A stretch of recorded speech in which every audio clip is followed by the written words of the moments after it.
Saturday night's main event didn't just deliver a match.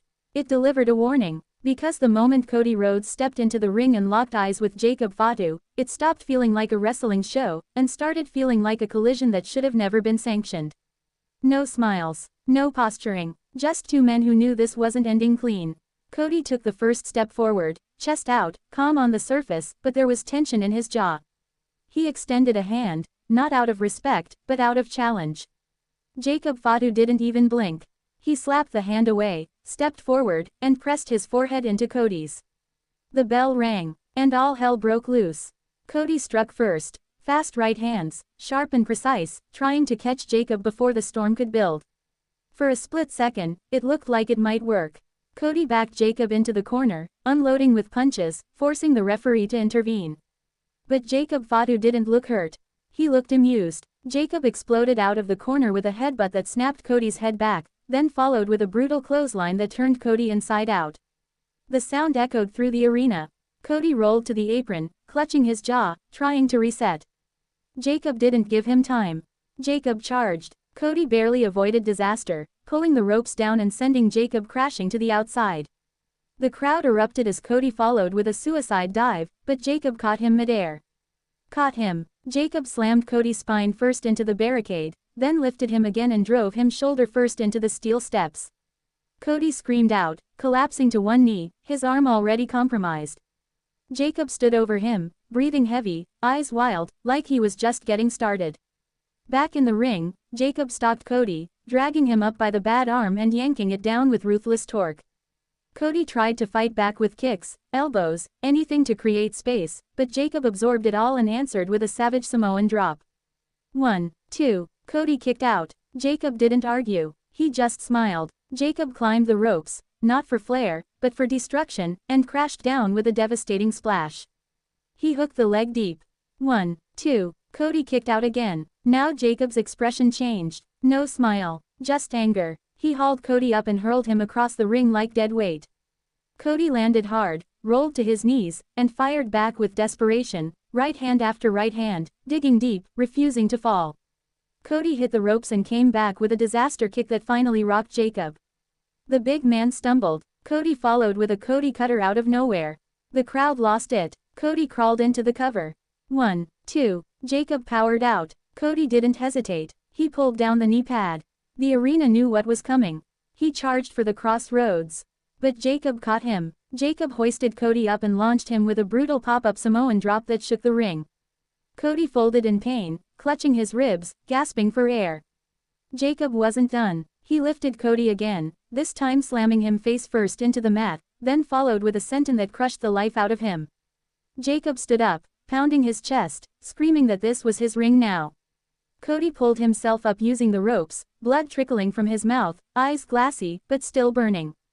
Jacob rushed him. Cody ducked. Crossroads. The first one dropped Jacob to a knee.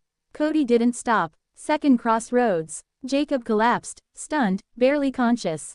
Cody dragged himself into position, breathing heavy, arm hanging limp. He knew this was it. He pulled Jacob up one last time. Third crossroads. Cody collapsed on top of him, arm draped over Jacob's chest. 1, 2, Jacob Fatu kicked out. The building exploded. Cody stared in disbelief, hands on his head, disbelief written all over his face. He had thrown everything, heart, pain, legacy, into that sequence, and it still wasn't enough. Jacob slowly sat up, slowly, like a monster rising from the dead. Jacob stood, swaying but unbroken, and locked eyes with Cody. He roared and charged, smashing Cody with a brutal running hip attack that crushed him in the corner. Cody fell forward, barely able to stand. Jacob climbed the ropes again. This time, there was no hesitation. He flew. A massive splash flattened Cody in the center of the ring. Jacob hooked both legs with force. 1, 2, Cody kicked out. Now it was Jacob's turn to stare in disbelief. Jacob dragged Cody up, forehead to forehead, yelling at him, demanding he stay down. Cody answered with a headbutt of his own. Then another. Then a third. Both men collapsed. They lay there, broken, exhausted, barely moving, the crowd on its feet chanting both names. Cody rolled to one side. Jacob rolled to the other. Neither man could stand. The referee checked on both, but neither would quit. When the match finally ended, there was no celebration. No victor standing tall, just Cody Rhodes and Jacob Fatu, destroyed, exhausted, staring at each other from opposite sides of the ring, knowing one thing for certain. This wasn't over. Saturday night's main event didn't crown a winner. It created a war, and the next time these two collide, someone isn't walking away. The cameras kept rolling, because even after the bell, neither man was finished. Cody was the first to move. He dragged himself up using the ropes, every breath sharp, every step shaky. Jacob Fatu did the same on the opposite side, pulling himself to his feet, shoulders rising and falling like a beast that had been wounded, but not tamed. They locked eyes again. No music, no officials rushing in, just tension. Cody stepped forward, pointing at Jacob, shouting that this wasn't enough. That he wasn't done, that if Jacob wanted to prove he was the most dangerous man alive, then finish it. Jacob answered by stepping forward too. The crowd was screaming now, begging for chaos. Jacob threw the first shot, an open-handed slap that echoed through the arena. Cody stumbled back, then snapped forward with a right hand of his own. Jacob fired back. Cody answered. Punches flew, wild and furious, both men swinging with whatever strength they had left. Security finally tried to step in. Big mistake. Jacob blasted through them like they weren't even there, throwing one aside and shoving another to the mat. Cody grabbed a steel chair from ringside, holding it up, warning Jacob to stay back. Jacob didn't slow down. Cody swung. Jacob caught the chair. The sound of steel bending rang out as Jacob ripped it from Cody's hands and crushed it against the mat like it was nothing. Cody froze for half a second, long enough for Jacob to grab him by the throat and drive him back first into the ring post. The impact was sickening. Cody dropped to the floor, clutching his lower back, screaming out as officials surrounded him again. Jacob stood over him, chest heaving, eyes burning, yelling that Cody didn't belong in his world. But Cody wasn't done. Cody pulled himself up and, in a moment of pure defiance, slapped Jacob across the face. The arena lost its mind.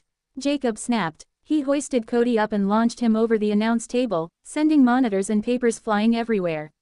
Cody landed hard, barely moving, sprawled across the wreckage as referees screamed for help. Jacob climbed onto the table, standing tall, pounding his chest, daring anyone to stop him. Then Cody moved. Slowly, painfully, he pushed himself up through the debris and locked eyes with Jacob again. And despite everything, despite the damage, the chaos, the destruction, Cody smiled.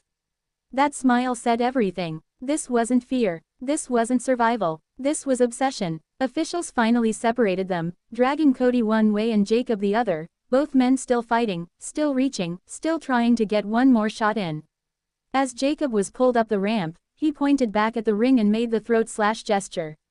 Cody, being helped to his feet, wiped blood from his mouth and shouted back that he'd see him again. No date, no stipulation, no mercy. Saturday night's main event didn't end with closure. It ended with a promise. Cody Rhodes survived Jacob Fatu. Jacob Fatu refused to be beaten by Cody Rhodes. And when these two collide again, there won't be officials strong enough to stop it. The show faded to black. But the story didn't, because what happened after Saturday night's main event sent shockwaves through the locker room. Cameras caught Cody Rhodes backstage, sitting on a crate, medical staff checking his ribs, his arm wrapped, his face bruised and swollen. He waved them off, breathing heavy, eyes locked on the monitor replaying the chaos he had just survived. Someone asked him if it was worth it. Cody didn't answer right away. Then he said, quietly, that Jacob Fatu wasn't a challenge. He was a reckoning. Across the building, Jacob Fatu was being restrained by multiple officials, pacing like a caged animal, slamming his fists into the wall, yelling that Cody didn't beat him. That nobody beats him. That Cody walked out only because the match was stopped before Jacob could finish it. Jacob swore that next time, there would be no bell to save him. No count, no rules, no escape. Word spread fast. Everyone knew what this meant. This wasn't going to be another match.